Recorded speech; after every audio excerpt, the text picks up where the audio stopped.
بیت المقدس مسلمانوں کا قبلہ اول ہے، اس میں کوئی شک نہیں کہ بیت المقدس یہودیوں، عیسائیوں اور مسلمانوں تینوں کے ریلیجن کے لیے مقدس مقام کی حیثیت رکھتا ہے۔ حضرت سلیمان علیہ نبینا علیہ الصلوۃ والسلام نے انسانوں سے نہیں بلکہ جنوں کی ایک جماعت سے اس کام کو کروانا شروع کیا، اس لیے اس عمارت کو ہیکل سلیمانی بھی کہا جاتا ہے۔ آقائے کائنات جناب محمد رسول اللہ صلی اللہ تعالیٰ علیہ وسلم کی ہجرت کے 1 سال 5.5 مہینے کے بعد قبلے کی تبدیلی ہوئی اور اللہ پاک نے پیارے آقا علیہ الصلوۃ والسلام کی خواہش کے مطابق مسلمانوں کا جو کعبہ ہے، قبلہ ہے، وہ کعبہ کو فرما دیا۔ اس مقام پر آج بھی مسجد قبلتین قائم ہے۔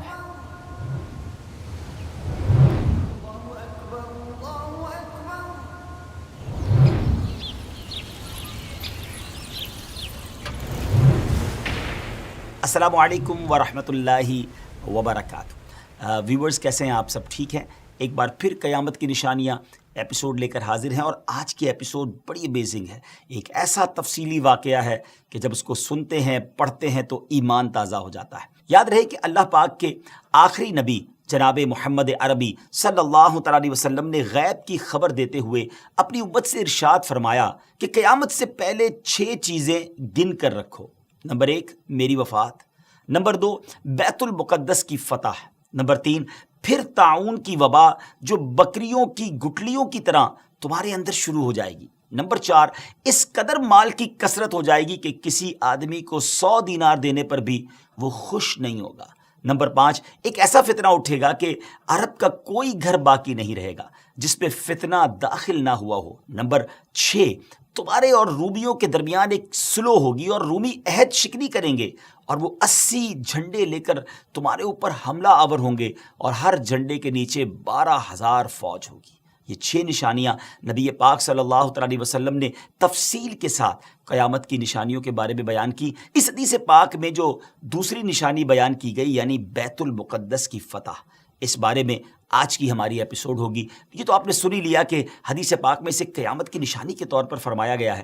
اس بارے میں مزید بات کرنے سے پہلے آئیے پہلے ذرا بیت المقدس کے بارے میں کچھ سنتے ہیں کہ یہ کس جگہ کو کہا جاتا ہے اور اس کی تاریخ کیا ہے۔ بیت المقدس مسلمانوں کا قبلہ اول ہے۔ یہ فلسطین کے شہر القدس میں واقع ہے۔ بعض نے اس شہر کو بھی بیت المقدس کہا ہے۔ بیت المقدس کی تاریخ دیکھیں تو اس میں کوئی شک نہیں کہ بیت المقدس یہودیوں، عیسائیوں اور مسلمانوں تینوں کے ادیان یعنی تینوں کے ریلیجن کے لیے مقدس مقام کی حیثیت رکھتا ہے۔ اس کو القدس کا نام کیوں دیا گیا؟ اس کے بارے میں حکیم الامت مفتی احمد یار خان نعیمی رحمۃ اللہ تعالی لکھتے ہیں کہ چونکہ اس زمین میں حضرات انبیاء کے مزارات بہت ہیں، اس لیے اسے قدس کہا جاتا ہے۔ زمین کا یہ ٹکڑا انبیاء اور صلحاء یعنی نیک لوگوں کا مرکز رہا ہے۔ حضرت سیدنا سلیمان علیہ نبینا علیہ الصلوۃ والسلام کا مزار مبارک اور عالم اسلام کی مشہور و معروف مسجد اقصیٰ بھی اسی شہر میں واقع ہے۔ رہی یہ بات کہ اس کا سنگ بنیاد کب رکھا گیا، تو اس بارے میں یہ کہا جاتا ہے کہ کعبہ معظمہ کی بنیاد ڈالنے کے 40 سال بعد سیدنا آدم علیہ نبینا علیہ الصلوۃ والسلام یا ان کی اولاد میں سے کسی نے اس کی بنیاد ڈالی۔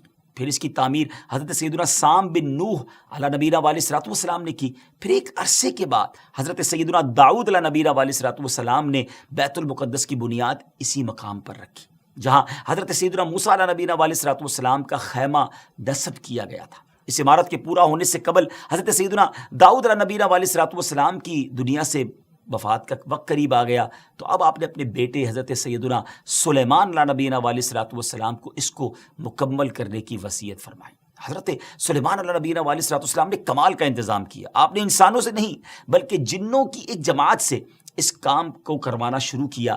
1 سال کا کام باقی تھا۔ اب ذرا غور کیجئے کہ جنات تعمیر کر رہے تھے، مگر آپ کے انتقال کا وقت قریب آ گیا۔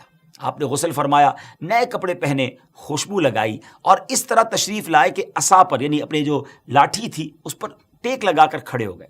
ملک الموت حضرت اسرائیل علیہ الصلوۃ والسلام نے جن کا کام ہی روح قبض کرنا ہے، انہوں نے آپ کی روح اسی حالت میں اسی عالم میں قبض کر لی۔ اب اسی طرح آپ عصا پر ٹیک لگائے کھڑے رہے۔ جی ہاں، دنیا سے آپ جا چکے تھے، وصال فرما چکے تھے، مگر آپ آپ کا جو مبارک جسم ہے وہ عصا پر ٹیک لگائے کھڑا رہا. یہ اللہ کی شان ہے. حضرت سلیمان علیہ السلام کا یہ معجزہ بھی ہے. یہاں میں ایک اور دلچسپ بات آپ کو بتاتا چلوں کہ جب حضرت سلیمان علیہ السلام حیات تھے تو جنات کو رات کی رخصت بھی مل جاتی تھی. وہ دن میں کام کرتے تھے. حضرت سلیمان علیہ السلام بھی آرام کرنے چلے جاتے تھے. مگر آپ چونکہ اب کھڑے ہی تھے تو اب جنات کو دن رات راؤنڈ دا کلاک کام کرنا پڑ گیا. ہر وقت وہ آپ کھڑے رہے تو آپ کو اجازت مانگتے تھے، لیکن کسی میں ہمت نہیں ہوتی تھی کہ وہ اجازت مانگنے آپ سے مانگے، تو آپ سے اجازت بھی نہیں مانگ سکتے تھے. تو جنہوں نے 4 سال تک یک لخت، جی ہاں آل دا وے، دن رات برابر کام کیا. اچھا، حضرت سلیمان علیہ السلام جو ہیں وہ عصا پر کھڑے ہیں، نہ جسم میں کوئی تبدیلی آ رہی ہے. اللہ اکبر. یہ بھی اللہ کے نبی کی شان دیکھیں. اس کی تعمیر کی تکمیل چونکہ حضرت سلیمان علیہ السلام کے زیر نگرانی ہونی تھی، اس لیے اس عمارت کو ہیکل سلیمانی بھی کہا جاتا ہے. بیت المقدس کی روشنی کا انتظام بھی نرالے انداز میں ہی کیا گیا تھا. وہ اس طرح کہ حضرت سلیمان علیہ السلام نے بیت القدس کی مسجد کو سنگ مرمر سے اور ہیروں، موتیوں اور یاقوت سے بنوایا، اور بیت المقدس کے گنبد کے سرے پر کبریت احمر، یہ سرخ گندک جی تھی، اس کا اہتمام کیا. اس کی روشنی کئی میلوں تک پہنچتی تھی. اللہ اکبر.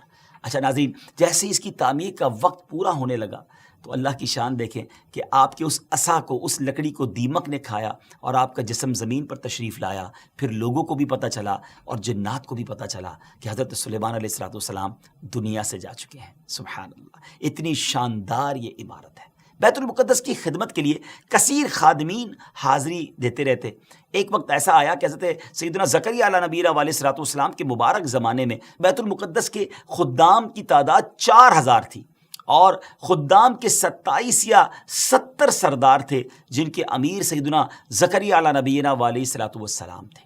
حضرت سیدنا آدم علیہ السلام سے لے کر حضرت سیدنا موسیٰ علیہ نبینا علیہ السلام تک کعبہ یعنی بیت اللہ شریف ہی کعبہ رہا. پھر حضرت سیدنا موسیٰ علیہ نبینا علیہ السلام سے لے کر حضرت سیدنا عیسیٰ علیہ السلام تک بیت المقدس قبلہ رہا. جب آقائے کائنات جناب محمد رسول اللہ صلی اللہ تعالیٰ علیہ وسلم کی آمد ہوئی اور آپ نے اعلان نبوت فرما کر اسلام کی تعلیم اور اشاعت کا سلسلہ شروع کیا، تو مکہ مبارک میں جتنا عرصہ رہے اس وقت تک بھی مسلمان بیت المقدس کی طرف رخ کر کے عبادت کرتے تھے. پھر نبی پاک علیہ السلام نے مدینے کی طرف ہجرت فرمائی، اور ہجرت کے بعد مدینہ منورہ میں بھی مسلمان 16 یا 17 مہینے تک بیت المقدس کی طرف ہی رخ کر کے نمازیں پڑھتے رہے. ہجرت کے 1 سال 5.5 مہینے کے بعد 15ویں رجب پیر کے دن مسجد بنی سلمہ میں نماز ظہر کے درمیان قبلے کی تبدیلی ہوئی، اور اللہ پاک نے پیارے آقا علیہ السلام کی خواہش کے مطابق مسلمانوں کا جو کعبہ ہے، قبلہ ہے، وہ کعبہ کو فرما دیا، اور اب مسلمان کعبے کی طرف رخ کر کے نماز ادا کرنے لگے. اس مقام پر آج بھی مسجد قبلتین قائم ہے. حضرت سلیمان علیہ السلام کے بعد بنی اسرائیل کے زوال کے ساتھ ہی بنی اسرائیل 2 حصوں میں منقسم ہو گئے، تقسیم ہو گئے. ہیکل سلیمانی کی عزت میں بھی کمی آ گئی. ویسے تو ہیکل سلیمانی پر کئی حملے ہوئے، مگر ایران کے بادشاہ بخت نصر نے جو فلسطین پر حملہ کیا تھا اس میں ہیکل سلیمانی کو مکمل طور پر مسمار کر دیا اور بڑے پیمانے پر یہودیوں کا قتل عام کیا. تورات جلا دی گئی، اور اس وقت یہودی غلاموں کو دریائے فرات کے کنارے آباد کیا گیا، اور انہوں نے اس بستی کا نام تل ابیب رکھا. اس کے بعد ایران کے پہلے کسرا خسرو نے یہودیوں کو واپس فلسطین جانے کی اجازت دے دی. تب وہ جنوبی فلسطین میں آ کر آباد ہوئے اور ہیکل سلیمانی کی اثر نو تعمیر کی. مگر یہ تعمیر بھی زیادہ عرصے قائم نہ رہ سکی، اور 70 عیسوی میں روم کے بادشاہ توتس نے ایک مرتبہ پھر ہیکل سلیمانی پر حملہ کیا، اسے مسمار کر دیا، اور یہودیوں کو فلسطین کے جنوبی حصے سے بھی نکال دیا. یوں فلسطین مکمل طور پر یہود سے خالی ہو گیا تھا. حضرت عمر فاروق رضی اللہ تعالیٰ عنہ کے عہد خلافت میں جب فلسطین فتح کیا گیا، اس وقت وہاں عربی النسل قبائل آباد تھے.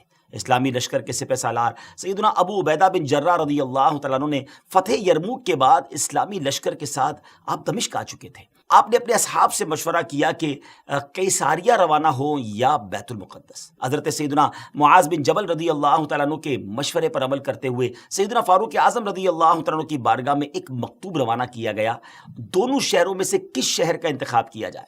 سیدنا فاروق اعظم رضی اللہ تعالیٰ عنہ نے جلیل القدر صحابہ کرام علیہ رضوان سے جب مشورہ کیا تو مولا علی شیر خدا کرم اللہ تعالیٰ وجہ الکریم نے فرمایا کہ اے امیر المومنین، آپ اسلامی لشکر کو بیت المقدس کی طرف روانگی کا حکم دیں. وہ پہلے بیت المقدس کو فتح کرے پھر کیساریہ کی طرف جائیں، کیونکہ رسول پاک علیہ الصلوۃ والسلام نے پہلے مجھے بیت المقدس کی فتح اور بعد میں کیساریہ کی فتح کی خوشخبری دی تھی۔ یہ سن کر سیدنا فاروق اعظم رضی اللہ تعالیٰ عنہ نے فرمایا، اے ابو الحسن آپ نے سچ کہا۔ پھر سیدنا ابو عبیدہ بن جراح رضی اللہ تعالیٰ عنہ کی طرف پہلے بیت المقدس اور پھر کیساریہ روانگی کا حکم لکھ کر روانہ کر دیا۔ ڈیئر ویورز، ہے نا بڑی عجیب داستان، بڑی ایمان افروز داستان۔ سیدنا ابو عبیدہ بن جراح رضی اللہ تعالیٰ عنہ کو جیسے ہی امیر المومنین کا مکتوب ملا، آپ نے روزانہ 5000 مجاہدین لشکر بیت المقدس روانہ شروع کر دیے، یعنی 5000 مجاہدین ڈیلی روانہ ہوئے۔ بیت المقدس کا جو قلعہ تھا، جو فورٹ تھا، وہ بڑا مضبوط تھا۔ رومیوں نے یرموک کا حال سن کر پوری تیاری کر رکھی تھی۔ اسلامی لشکر کے جاتے ہی انہوں نے قلعے کا محاصرہ کیا، اس کو سراؤنڈ کر لیا۔ حضرت ابو عبیدہ بن جراح رضی اللہ عنہ کے حکم سے روزانہ اس فورٹ پر، اس قلعے پر حملہ کیا جاتا۔ 11 دن تک حملہ کرتے رہے، مگر کوئی خاص پیش رفت نہ ہوئی، کوئی پروگرس نہ ہو رہی تھی۔ 11ویں دن خود سیدنا ابو عبیدہ بن جراح رضی اللہ تعالیٰ عنہ سیدنا خالد بن ولید رضی اللہ تعالیٰ عنہ تشریف لائے۔ مجاہدین نے تکبیر و تحلیل کی صدائیں بلند کی، خوب نعرے لگائے، تو رومیوں کو بھی معلوم ہو گیا کہ اسلامی لشکر کا کوئی بڑا سردار آ گیا ہے۔ وہ سب پریشان ہوئے، اپنے سب سے بڑے راہب قمامہ کے پاس گئے اور ساری صورتحال بیان کی۔ جب اسے معلوم ہوا کہ مسلمانوں کا سردار آ گیا ہے، وہ بہت پریشان ہوا اور کہنے لگا، اب تمہاری ہلاکت نزدیک ہے، کیونکہ میں نے پچھلی کتابوں میں پڑھا ہے کہ ملک شام کو محمد الرسول اللہ صلی اللہ تعالیٰ علیہ وسلم کا ایک سرخ رنگ کا صحابی فتح کرے گا۔ اگر یہ وہی سردار ہے تو صلح کے علاوہ اب تمہارے پاس کوئی دوسری صورت نہیں ہے۔ پھر وہ اسلامی لشکر کے سپہ سالار کو دیکھنے کے لیے قلعے کے دیوار پر آیا۔ سیدنا ابو عبیدہ بن جراح رضی اللہ تعالیٰ کو بلایا۔ آپ رضی اللہ تعالیٰ جب آگے گئے تو ان سے بھی وہی بات کی۔ حضرت ابو عبیدہ بن جراح نے کہا، یا تو تم اسلام قبول کر لو یا جزیہ دے کر امان حاصل کر لو، پھر ہم سے جنگ کرنے کے لیے تیار ہو جاؤ۔ لیکن اس راہب قمامہ نے سیدنا ابو عبیدہ بن جراح رضی اللہ تعالیٰ کی بات کا کوئی جواب نہ دیا، فقط خاموشی سے وہ بس آپ کو دیکھتا رہا اور پھر واپس چلا گیا۔ اس نے اپنی قوم سے کہا کہ یہ وہ شخص نہیں ہے جس کے بارے میں میں نے کتابوں میں پڑھا ہے، لہٰذا تم ان سے جنگ کرتے رہو، یہ تمہارا بال بھی بیکا نہیں کر سکتے۔ سیدنا ابو عبیدہ بن جراح رضی اللہ تعالیٰ عنہ نے بھی وہاں سے واپس آ کر اسلامی لشکر کو جنگ کا حکم دے دیا۔ روزانہ اسلامی لشکر اس فورٹ پر، اس قلعے پر حملہ کرتا، رومی تیروں کی برسات کرتے، دونوں طرف سے جانی نقصان بھی ہوتا، سپاہی زخمی بھی ہوتے۔ لڑائی 4 ماہ تک جاری رہی۔ جی ہاں ویورز، 4 منتھ تک یہ لڑائی جاری رہی۔ اہل شہر تنگ آ گئے، وہ دوبارہ اپنے جو سردار تھا، جو ان کا لیڈر تھا قمامہ، اس کے پاس گئے، ساری صورتحال بیان کی۔ وہ نصرانی راہب جو تھا وہ پھر قلعے کی دیوار پر آیا اور سیدنا ابو عبیدہ بن جراح رضی اللہ تعالیٰ عنہ سے کہنے لگا کہ ہم ہر حال میں تم سے جنگ کریں گے، البتہ ہمارے شہر کو صرف ایک ہی شخص فتح کرے گا جس کے اوصاف ہماری کتابوں میں لکھے ہوئے ہیں، وہ تم نہیں ہو۔ سیدنا ابو عبیدہ بن جراح رضی اللہ تعالیٰ نے فرمایا کہ تمہاری کتابوں میں اس کے کیا اوصاف لکھے ہوئے ہیں؟ اس نے کہا، وہ ہم تمہیں نہیں بتائیں گے، البتہ اسے دیکھ کر ہم فوراً پہچان لیں گے کہ یہ وہی شخص ہے۔ ہاں اگر تم اس کا نام جاننا چاہتے ہو تو ہم اس کا نام بتا سکتے ہیں۔ اللہ اکبر، ان کی کتابوں میں اس صحابی کا نام بھی موجود تھا۔ آپ رضی اللہ تعالیٰ نے فرمایا کہ ٹھیک ہے، تم اس کا نام ہی بتا دو۔ اس نصرانی راہب نے کہا کہ جو شخص ہمارے اس شہر کو فتح کرے گا وہ محمد الرسول اللہ صلی اللہ تعالیٰ علیہ وسلم کا صحابی ہوگا، اور اس کا نام عمر بن خطاب ہے، جو فاروق کے لقب سے مشہور ہوگا، اور وہ نہایت سخت گیر ہوگا، اللہ کے کاموں میں کسی ملامت کرنے والے کی ملامت کی پرواہ نہ کرے گا۔ سیدنا ابو عبیدہ بن جراح رضی اللہ تعالیٰ عنہ نے جیسے ہی یہ سنا تو مسکرا دی اور خوش ہو کر فرمایا، فتحنا البلد ورب الکعبہ، یعنی رب کعبہ کی قسم ہم نے اس شہر کو فتح کر لیا۔ پھر آپ اس راہب کی طرف متوجہ ہوئے اور فرمایا، تم جن کا ذکر خیر کر رہے ہو وہ ہمارے خلیفہ ہیں، ہمارے نبی علیہ الصلوۃ والسلام کے جلیل القدر صحابی ہیں۔ راہب نے کہا، اگر واقعی ایسی بات ہے تو تم جنگ موقوف کر دو اور انہیں یہاں بلاؤ، اگر ان میں تمام صفات وہی ہوئی جو ہمارے علم میں ہیں تو ہم ان کے لیے شہر کے دروازے بغیر جنگ کے کھول دیں گے اور ان کو جزیہ بھی ادا کریں گے۔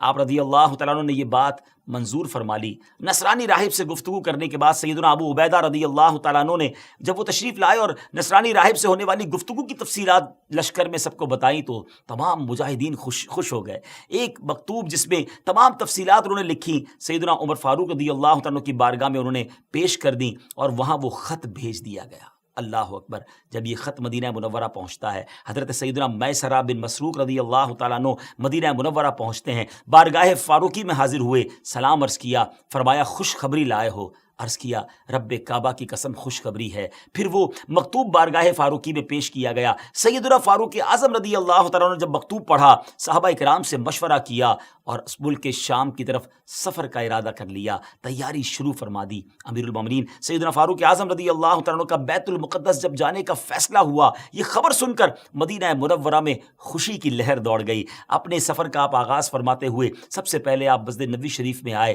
آپ نے 4 رکعت نماز ادا کی، نبی پاک علیہ الصلوۃ والسلام کی بارگاہ میں حضرت ابوبکر صدیق رضی اللہ تعالیٰ عنہ کی بارگاہ میں سلام پیش کیا۔ پھر اس کے بعد حضرت عمر فاروق رضی اللہ تعالیٰ عنہ نے اپنا سفر شروع کر دیا۔ مولا علی کرم اللہ تعالیٰ وجہ الکریم کو اپنا نائب مدینے میں مقرر کیا اور چند اصحاب کو ساتھ لیا اور اب ملک شام کی طرف روانہ ہو گئے۔ آپ رضی اللہ تعالیٰ کے سفر کی یہ نوعیت ہوتی تھی کہ نماز فجر کے بعد سفر طے فرماتے اور ظہر کے وقت کسی مقام پر ٹھہر جاتے، وہاں اپنے اصحاب کو واعظ و نصیحت فرماتے، اللہ عز و جل کا خوف، عبادت کا تذکرہ، آخرت وغیرہ پر مشتمل بیان فرماتے اور اس کے بعد ستو اور کھجور وغیرہ سے اپنا لنچ کرتے تھے۔ کیسا سادہ کھانا تھا امیر المومنین کا۔ جن جن راستوں سے آپ گزرتے تھے وہاں کے لوگ اپنے مقدمات، اپنی عرضیاں لے کر آپ کے پاس آتے، قرآن و حدیث کی روشنی میں آپ ان کا فیصلہ بھی فرماتے جاتے، یہاں تک کہ ملک شام کی سرحد میں داخل ہو گئے۔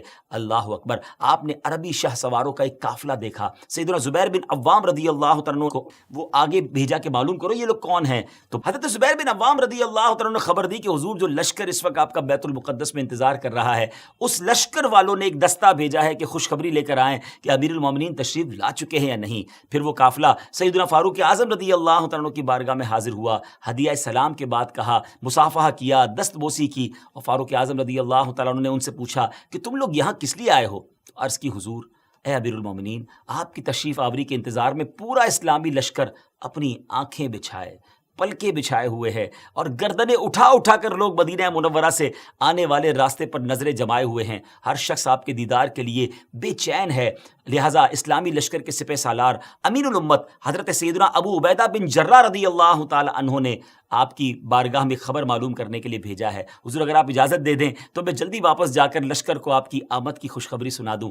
آپ رضی اللہ تعالیٰ عنہ نے اسے اجازت دے دی۔ اس قافلے نے لشکر اسلام میں پہنچ کر سب کو خبر دے دی کہ الحمدللہ امیر المومنین شام کی حدود میں داخل ہو گئے ہیں۔ ہر شخص چاہتا تھا کہ وہ جائے استقبال کے لیے، مگر سیدنا ابو عبیدہ بن جراح رضی اللہ تعالیٰ عنہ نے لشکر کو وہیں ٹھہرنے کا حکم دیا اور خود امیر المومنین کی بارگاہ میں استقبال کے لیے حاضر ہو گئے۔ سیدنا ابو عبیدہ بن جراح رضی اللہ تعالیٰ عنہ کا قافلہ امیر المومنین کے اس مدینے سے آنے والے مدنی قافلے سے ملا۔ سیدنا ابو عبیدہ بن جراح اپنی اونٹنی پر سوار ہو کر آئے تھے۔ آپ نے اپنی اونٹنی بٹھائی، نیچے اترے، امیر المومنین کی خدمت میں ہدیہ سلام پیش کیا، مصافحہ کیا، گلے ملے، بقیہ اصحاب نے بھی اس طرح ملاقات کی۔ پھر یہ قافلہ اسلامی لشکر کی طرف روانہ ہوا۔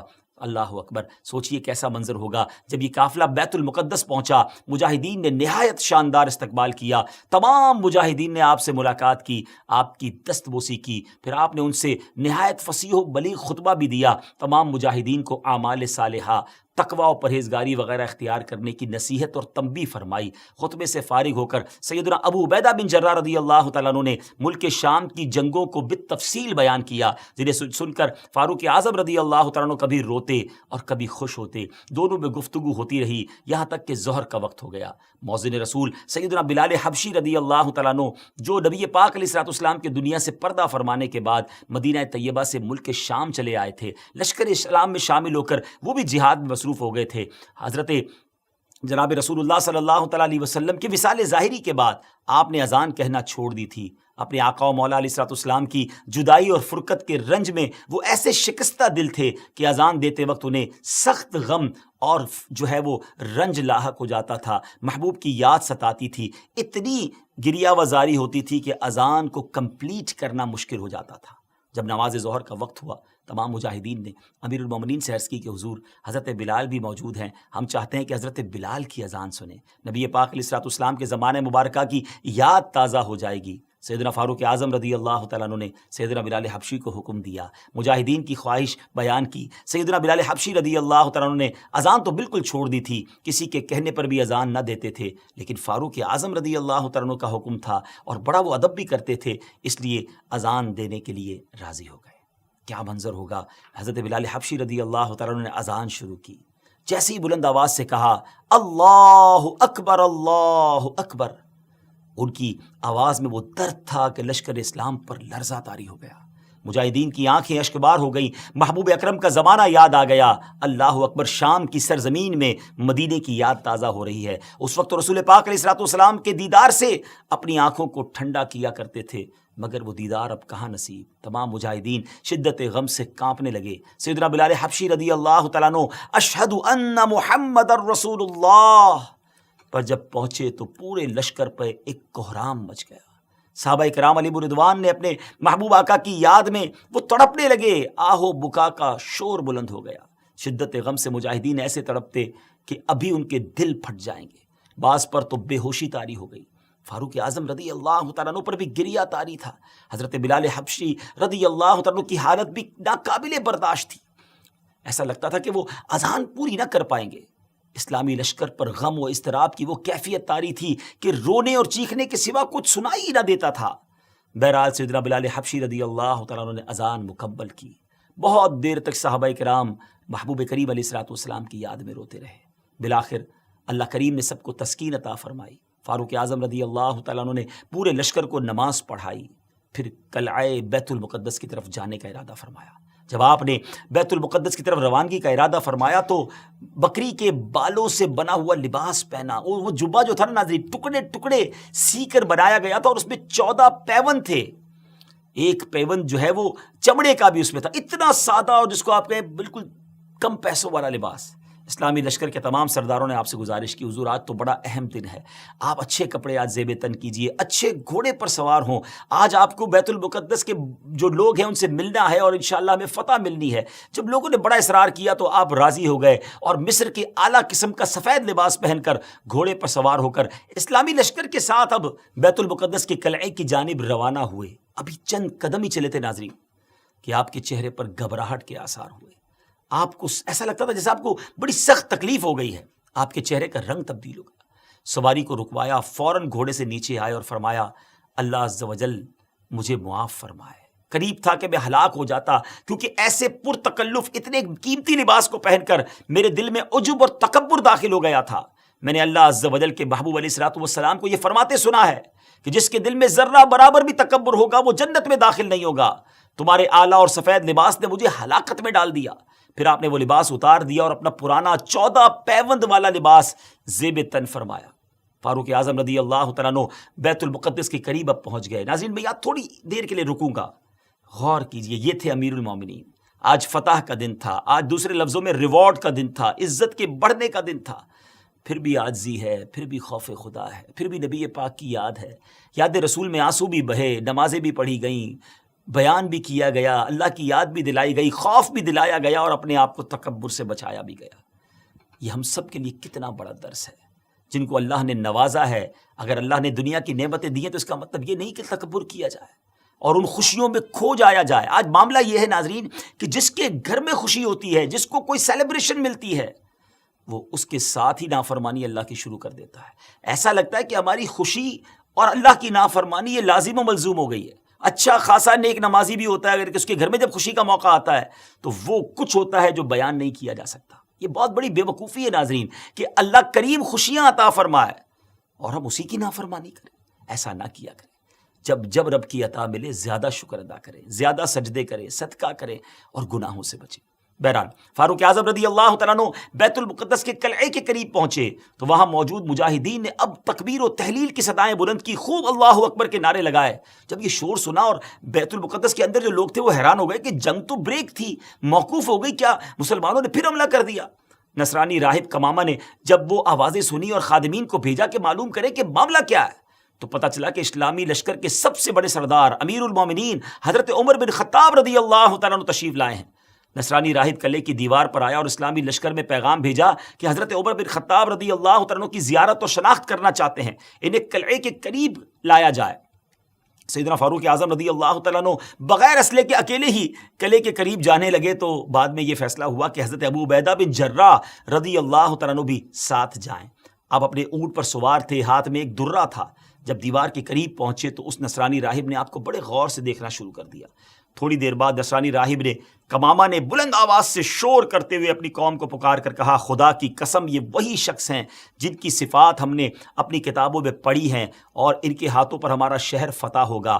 پھر اس کمامہ نے اپنی قوم کو جھڑکتے ہوئے اور ڈانٹتے ہوئے کہا کہ سختی ہو تم پر، یہ کیا تاخیر ہے؟ قلعے سے جلدی اترو، ان کے پاس جاؤ، ان سے امان اور ذمہ داری حاصل کرو۔ خدا کی قسم محمد بن عبداللہ علیہ الصلوۃ والسلام کے یہ صحابی ہیں۔ جب رومیوں نے کمامہ کا فرمان سنا تو وہ جلدی جلدی قلعے کی دیوار سے اترے، شہر کے دروازے کھول دیے گئے، دوڑتے ہوئے فاروق اعظم رضی اللہ تعالیٰ کی بارگاہ میں حاضر ہوئے، صلح اور امان کی درخواست کرنے لگے۔ آپ رضی اللہ تعالیٰ عنہ نے اللہ پاک کا شکر ادا کرتے ہوئے اپنے اونٹ پر ہی سجدہ شکر ادا کیا اور پورے شہر والوں کو امن و امان اور اس کا جو پروانہ تھا وہ جاری کر دیا، عہد و پیمان ہو گئے۔